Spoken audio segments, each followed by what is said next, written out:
So we're working with a project where we focus on how consultants and the client interact when they are constructing and dealing with sustainability issues. And as part of that, we looked at how many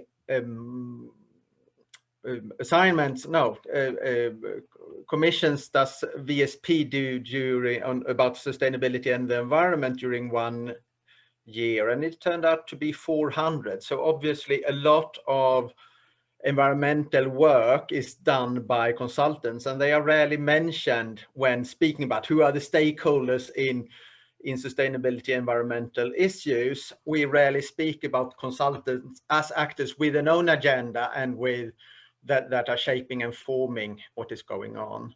So we are working with 3 case studies currently. We hope to have more in the future, depending on different unknown things, where we follow the development of consultant-client interaction. How do the consultant and the client speak with each other when defining what the commission is about?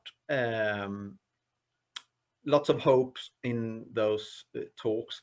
Looking back at previous consultancy client interaction research, we can see 2 different schools, and this knowledge intensive services is contested fields where we have the functional, this is within management research, we have the functional explanation suggesting that consultants do what clients ask them to do, clients know what they need help with, and consultants do the job for them, providing the knowledge that is necessary.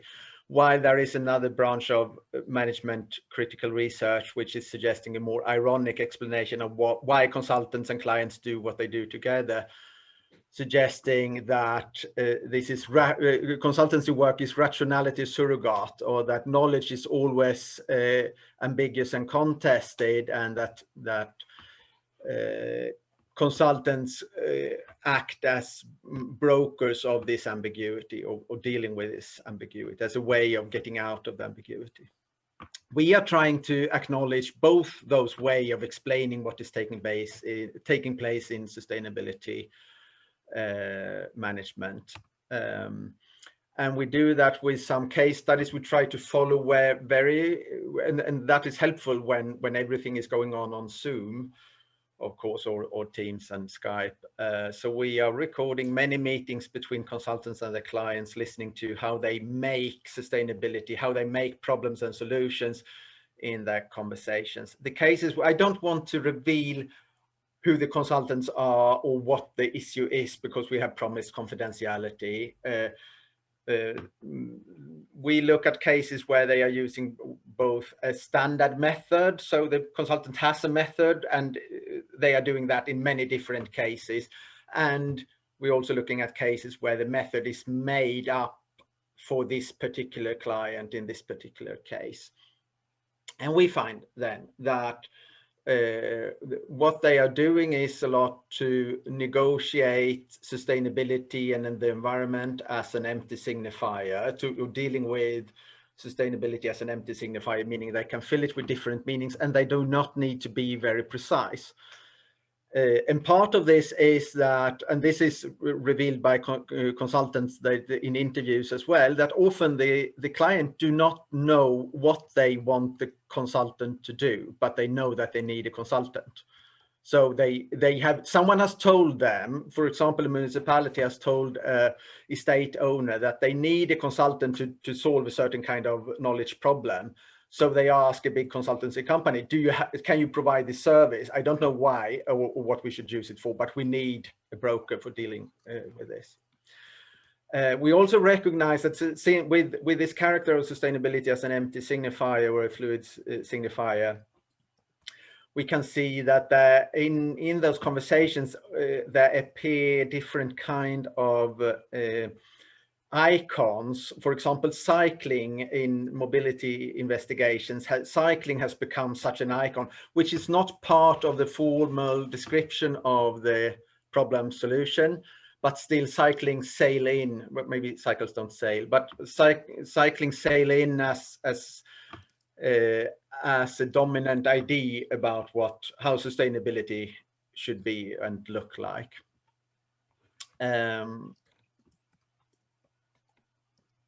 And the consultant is also often asked to help with dealing and negotiating with the confusing external world when there are other third parties that are making demands on the client.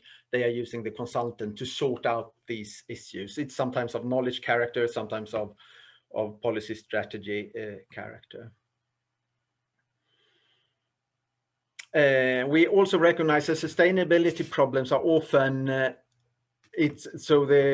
task is often called a sustainability problem, but there are other reasons also, and the consultant and the client are talking about those other reasons, but they do that quite inexplicitly or implicitly. But other reasons for why they are doing this knowledge development, like gaining more money, reducing costs, improving reputation. A specific kind of work is when the company has discovered, the authority has discovered that they have a broken sustainability reputation, and they ask the consultant to help them, to make a strategy to help them develop becoming better, having a better sustainability reputation.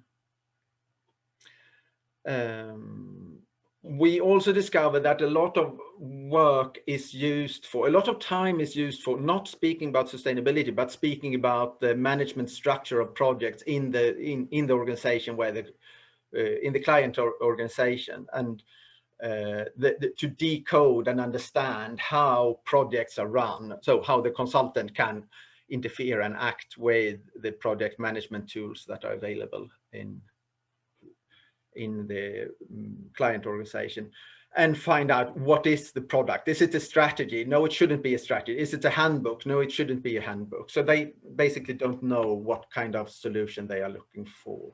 It's not so much about sustainability. It's more like performing a project.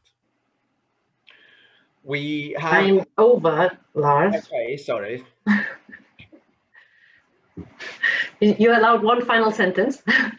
Okay, no, I can just then say ugly concrete. We have seen how concepts are created, so unknown, for us unknown, and for the participants also unknown concepts are constructed and then overused in these conversations. One was fulbetong, ugly concrete, that all of a sudden explained a lot of problems that the consultant and the client were dealing with.